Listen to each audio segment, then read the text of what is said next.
एक बार मैं जब गुजरात में था तो मैंने देखा कि हमारा कॉन्वॉय जा रहा था और आगे एक स्कूटर पे बड़ा जो ट्रैक्टर का ट्यूब होता है वो पूरा अंदर भरा हुआ है, वो लेकर के जा रहा था। मैं कहा यार रोकिए उसको। मोदी जी बता रहे हैं कि एक बार वो गुजरात में अपने काफिले के साथ जा रहे थे तो उन्होंने देखा कि एक आदमी ट्रैक्टर का बड़ा वाला ट्यूब, वो भी पूरा हवा से भरा हुआ, उसको अपने स्कूटर पर लेके जा रहा था। देखो, जहाँ तक हमको पता है ट्रैक्टर का बड़ा वाला ट्यूब वो भी पूरा हवा से भरा हुआ इतना बड़ा होता है कि उसको स्कूटर पर लेके जाना लगभग नामुमकिन है, क्योंकि ना तो वो स्कूटर के आगे आएगा, ना ही उसको स्कूटर के पीछे पकड़कर या बांध कर लेके जाया जा सकता है। लेकिन हमारे मोदी जी ने ट्रैक्टर का बड़ा वाला ट्यूब, वो भी पूरा हवा से भरा हुआ, उसको अपने स्कूटर पर ले जाते हुए देखा, तो मानना तो पड़ेगा। खैर, ये देखने के बाद मोदी जी ने उस स्कूटर वाले को रुकवाया। उसके बाद मोदी जी ने उस स्कूटर वाले से क्या बातचीत किया, अब जरा वो सुन लीजिए। मैंने कहा ये क्यों ले जा रहे हो? तो बोले मेरे घर में जो घर के किचन का कूड़ा कचरा निकलता है वो, और मेरे पास 2 पशु हैं, उसका जो गोबर निकलता है, तो मैंने अपने घर में ही एक छोटा सा गैस का प्लांट बनाया हुआ है। तो मैं उस गैस को इस ट्यूब में भरता हूं और ट्यूब लेकर के खेत जाता हूं और खेत में जाकर के उससे मेरा पानी का पंप चलाता हूं। आप कल्पना कीजिए हमारे देश का किसान मोदी जी बता रहे हैं कि वो स्कूटर वाला बंदा अपने घर के कूड़े कचरे और गोबर को एक जगह इकट्ठा करके अपने घर में गोबर गैस बनाता था और फिर उस गैस को ट्रैक्टर के ट्यूब में भरकर स्कूटर के जरिए खेत लेकर जाता था और फिर उस ट्यूब में भरे गोबर गैस से पानी का पंप चलाता था। और मोदी जी का ये कहानी सुनकर उनके सामने बैठे सारे पढ़े लिखे लोग अंधभक्तों की तरह ताली पीट रहे हैं।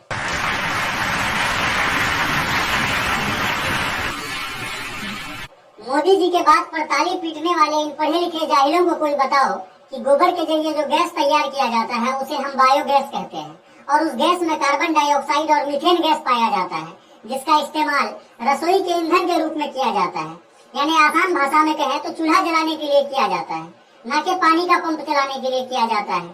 और अगर गोबर गैस के जरिए पानी का पंप चलाना संभव होता तो आज हमारे देश का किसान खेत पटाने के लिए जो पानी का पंप चलाते हैं उसमें वो पेट्रोल, डीजल या किरासन डलवाने के बजाय गोबर गैस डाल रहे होते। वैसे दोस्तों, गोबर गैस के जरिए पानी का पंप चलाना सिर्फ हमारे देश के किसान के लिए ही असंभव नहीं है, बल्कि नासा के साइंटिस्ट के लिए भी असंभव है। लेकिन आप लोग तो जानते हैं कि अंधभक्तों के लिए मोदी जी भगवान हैं और भगवान के लिए कुछ भी नामुमकिन नहीं है। इसलिए हम आगे बढ़ते हैं और मोदी जी के गोबर गैस चोरी के बाद मोदी जी के नाली गैस चोरी पर नजर डालते हैं। किसी छोटे से नगर में नाले के पास कोई चाय का ठेला लेकर के खड़ा रहता था और चाय बना करके बेचता था, और वहीं पर एक नाली, गंदी नाली जाती थी। अब इसके दिमाग में कोई विचार आया, उसने उस नाली में, स्वाभाविक ये गंदी नाली होती, वहां गैस भी निकलता है तो कभी दुर्गंध आती थी, उसने एक छोटी सी बर्तन को उल्टा करके उसमें छेद करके एक पाइप डाल दी, और जो गटर से गैस निकलता था वो पाइपलाइन से उसके अपने चाय के ठेले में ले लिया, और वो चाय बनाने के लिए उसी गैस का उपयोग कर करके चाय बनाता था। सिंपल सी टेक्नोलॉजी। मोदी जी, आपके सिंपल से टेक्नोलॉजी पर मेरा एक छोटा सा सवाल है। अगर नाले में पाइप डालकर उसके गैस के जरिए एक ठेला वाला चूल्हा जलाकर अपना चाय बना सकता है, तो क्या हमारे देश का जनता नाले में पाइप डालकर उसके गैस के जरिए अपने घर में खाना नहीं बना सकता है? क्योंकि हमारे देश में जितना गैस का प्लांट नहीं है, उससे कहीं ज्यादा गंदा नाली है। वैसे मोदी जी, हम एक और बात आपसे कहना चाहते हैं। अगर आपका ये नाली गैस वाला फॉर्मूला सच में काम करता है तो कृपया सबसे पहले आप अपने भक्तों और बीजेपी नेताओं से कहिए कि वो अपने पास के नाली में एक पाइप डालकर उसे अपने घर के चूल्हे में फिट कर ले, ताकि हमेशा के लिए एलपीजी गैस सिलेंडर खरीदने से मुक्त हो जाए। ये बड़ी अच्छी बात कही आप। वैसे दोस्तों, आप लोगों को मोदी जी के गोबर गैस और गटर गैस चोरी के जरिए ये तो पता चल गया होगा कि मोदी जी रासायनिक विज्ञान यानी केमिस्ट्री के कितने बड़े ज्ञानी हैं। क्योंकि गैस के बारे में आमतौर पर केमिस्ट्री में ही पढ़ाया जाता है। तो दोस्तों अब जरा आप लोग ये भी देख लीजिए कि हमारे मोदी जी गणित यानी मैथ्स के कितने बड़े ज्ञानी हैं। a plus B into square into bracket square करे तो What? a plus B into square into bracket square करे तो देखो पहली बात तो ये कि a प्लस बी का whole square into bracket square जैसा भगलंडी फॉर्मूला दुनिया के किसी भी मैथ्स की किताब में नहीं है।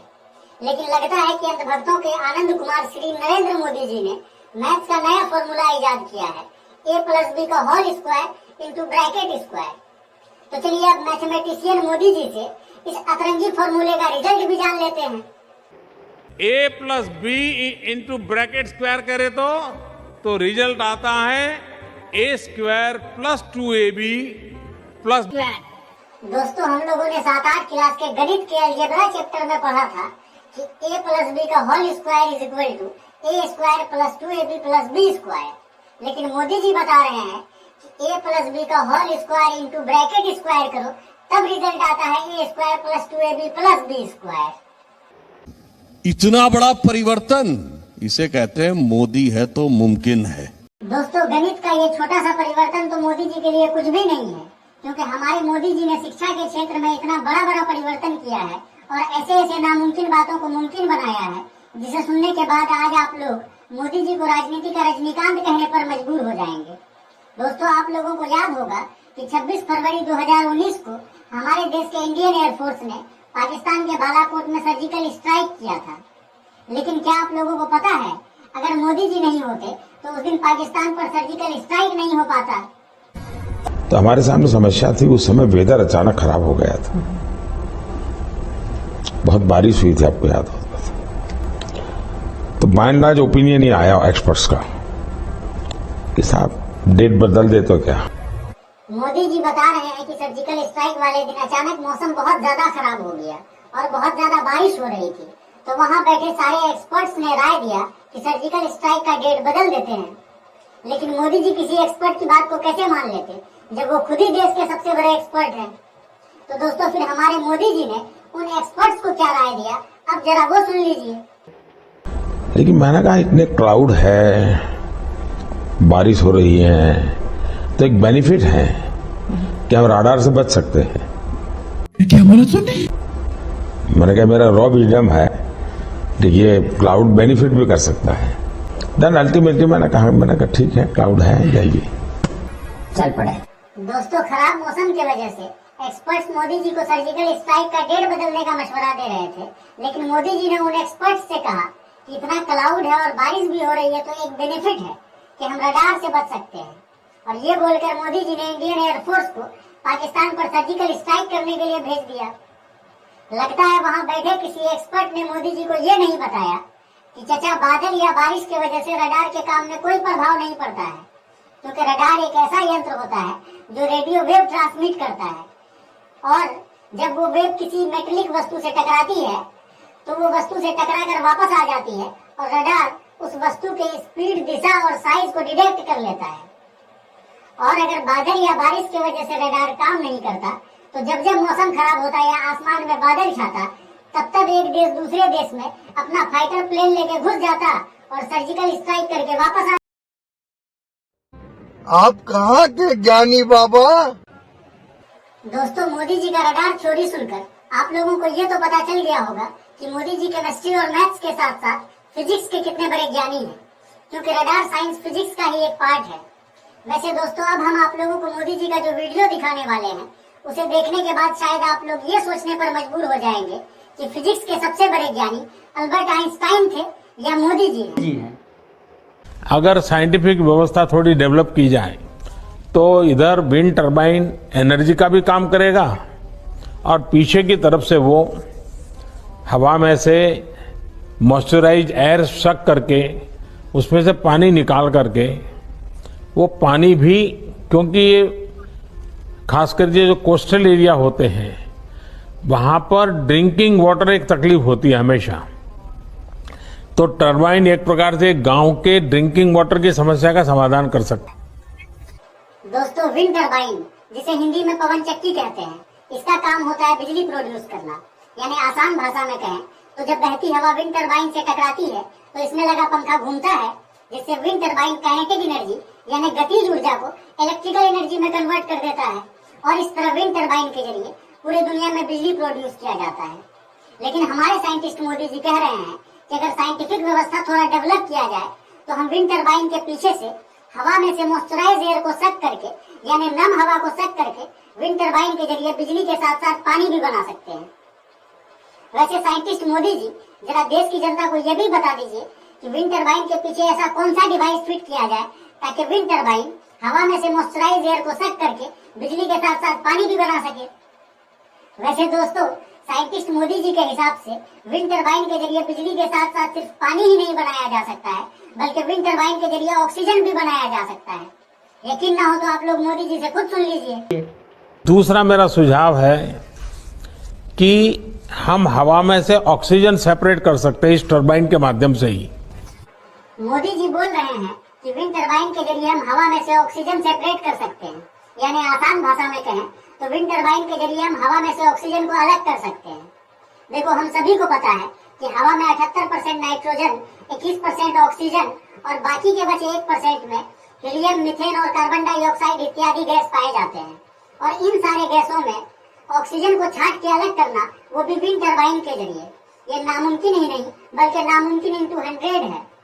लेकिन हमारे मोदी जी कह रहे हैं कि ऐसा करना मुमकिन है।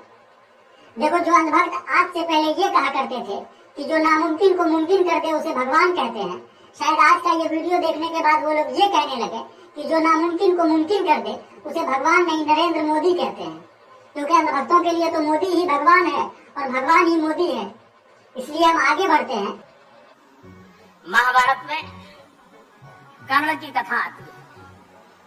हम सब कर्ण के विषय में महाभारत में पढ़ते हैं कि महाभारत का कहना है कि कर्ण मां की गोद से पैदा नहीं हुआ था।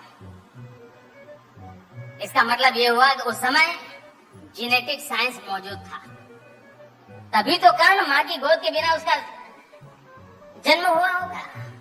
मोदी जी, फिजिक्स, केमिस्ट्री और मैथ में तो आप उंगली कर ही चुके थे, कम से कम महाभारत को तो छोड़ देते। काहे हर सब्जेक्ट का एक्सपर्ट बनने के चक्कर में आप महाभारत का मनोज मुंतशिर शुक्ला करने पर लगे हुए हैं। आप ये कह रहे हैं कि कर्ण का जन्म मां की गोद से नहीं बल्कि जेनेटिक साइंस के जरिए हुआ था, जबकि महाभारत का ये कहना है कि कर्ण का जन्म दुर्वासा ऋषि के वरदान से हुआ था, जो उन्होंने कर्ण की मां कुंती को दिया था। और दुर्वासा ऋषि का नाम हिंदू पुराणों में महान ऋषि मुनियों में आता है। लेकिन मोदी जी, आप मेडिकल साइंस के एक्सपर्ट बनने के चक्कर में दुर्वासा ऋषि को ऋषि मुनि से जेनेटिक साइंटिस्ट बना दिए और भगवान शिव को प्लास्टिक सर्जन बना दिए। ये काम इसलिए हुआ क्योंकि मोदी है तो मुमकिन है, मोदी है तो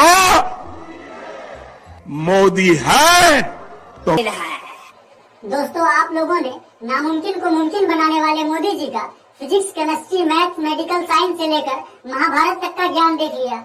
अब जरा आप लोग मोदी जी से क्लाइमेट चेंज यानी जलवायु परिवर्तन के बारे में भी थोड़ा जान लीजिए, क्योंकि क्लाइमेट चेंज एक ऐसा मुद्दा है, एक ऐसा विषय है जो सिर्फ हमारे देश के लिए नहीं बल्कि पूरी दुनिया के लिए चिंता का विषय है। देखिए, आज छोटे छोटे बालक भी क्लाइमेट चेंज और एनवायरनमेंट चेंज की चर्चा कर रहे हैं। अब मेरे मन में एक सवाल है कि सचमुच में क्या चेंज हुआ है। आपने देखा होगा कि हमारे गांव में जो बड़ी आयु के लोग होते हैं ना, 70, 80, 85, 90 साल के लोग, तो सर्दियों में आप देखेंगे तो अक्सर कहते हैं कि पिछली बार से इस बार सर्दी ज्यादा है, ऐसा कहते हैं ना। एक्चुअली सर्दी ज्यादा नहीं है, उनकी उम्र बढ़ने के कारण उनकी सहने की शक्ति कम हो गई है। वैसे ही ये क्लाइमेट चेंज नहीं हुआ है, हम चेंज हो गए हैं। ये तो कुछ समझ के परे है, बिल्कुल ही समझ के परे है।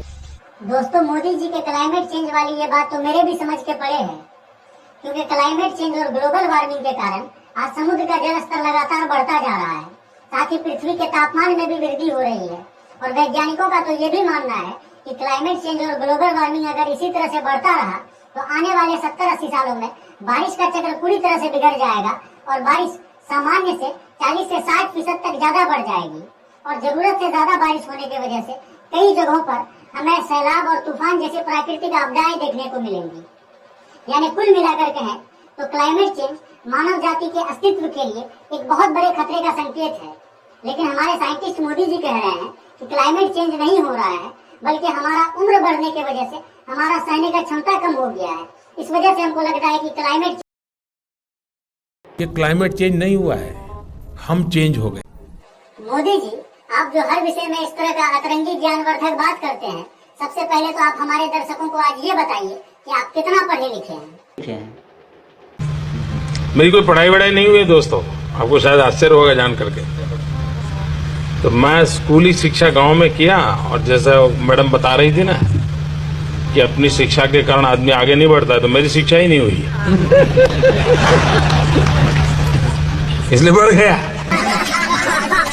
मोदी जी बता रहे हैं कि मेरी कोई पढ़ाई वढ़ाई नहीं हुई है दोस्तों। हम तो ये सोच रहे हैं कि मोदी जी बिना पढ़े लिखे हर सब्जेक्ट में इतने एक्सपर्ट हैं। अगर मोदी जी 10 क्लास तक पढ़ लिए होते तो शायद आज हमारा देश टेक्नोलॉजी के मामले में जापान से भी आगे होता। वैसे दोस्तों, भले ही आज हमारा देश टेक्नोलॉजी के मामले में जापान से आगे ना हो, लेकिन हमारे मोदी जी टेक्नोलॉजी के मामले में दुनिया में सारे प्रधानमंत्री से आगे हैं। अगर यकीन ना हो तो आप लोग खुद मोदी जी से सुन लीजिए।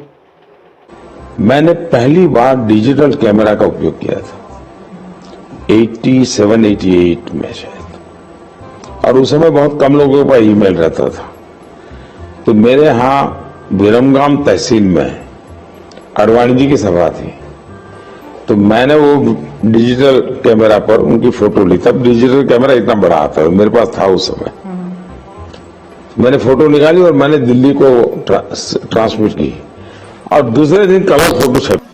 मोदी जी बता रहे हैं कि 1987-88 में उनके पास डिजिटल कैमरा था, और वो उस डिजिटल कैमरे से अडवाणी जी की फोटो लेकर दिल्ली ईमेल के जरिए भेजे थे।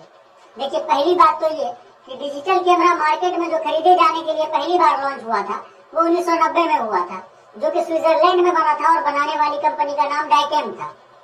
लेकिन हमारे Modi ji digital camera market में लॉन्च होने से 2-3 साल पहले ही, यानी 1987-88 में ही उसका इस्तेमाल कर रहे थे। इसे कहते हैं मोदी है तो मुमकिन है। दूसरी बात मोदी जी ने कहा कि उन्होंने 1987-88 में उस डिजिटल कैमरा से जो फोटो लिया था अडवाणी जी का, उसको दिल्ली ईमेल के जरिए भेजा था। लेकिन जब आप गूगल करेंगे तो आपको पता चलेगा कि पहली बार ईमेल के जरिए जो फोटो भेजा गया था वो 1992 में भेजा गया था, और फोटो भेजने वाले का नाम नेथानियल बोरेनस्टीन था, जो कि अमेरिका के थे। लेकिन हमारे मोदी जी 1987-88 में ही ईमेल के जरिए फोटो भेज रहे थे, जबकि ईमेल में कभी फोटो भेजने का तकनीक विकसित भी नहीं हुआ था। इसको कहते हैं मोदी है तो मुमकिन है। दोस्तों, अब तो आप लोग भी समझ गए होंगे कि नामुमकिन को मुमकिन करने वाले मोदी जी ही हैं। इसलिए मोदी है तो मुमकिन है का नारा एक बार आप लोग कमेंट में लगा दीजिए। बाकी आज के इस वीडियो को हम यहीं पे खत्म करते हैं, और उम्मीद इस वीडियो के सामने आने के बाद सवाल तो बनता ही है, अगर हम करें तो करें क्या, बोले तो बोले क्या। बोल रहे सब एक ही बोली, नामुमकिन अब मुमकिन है। अरे मान चुका है देश सारा, जन जन का है एक ही नारा। ना होता था जो भारत में वो होना अब मुमकिन है। अरे मोदी है तो मुमकिन है, अरे मोदी है तो मुमकिन है, अरे मोदी है तो मुमकिन है, अरे मोदी है तो मुमकिन है।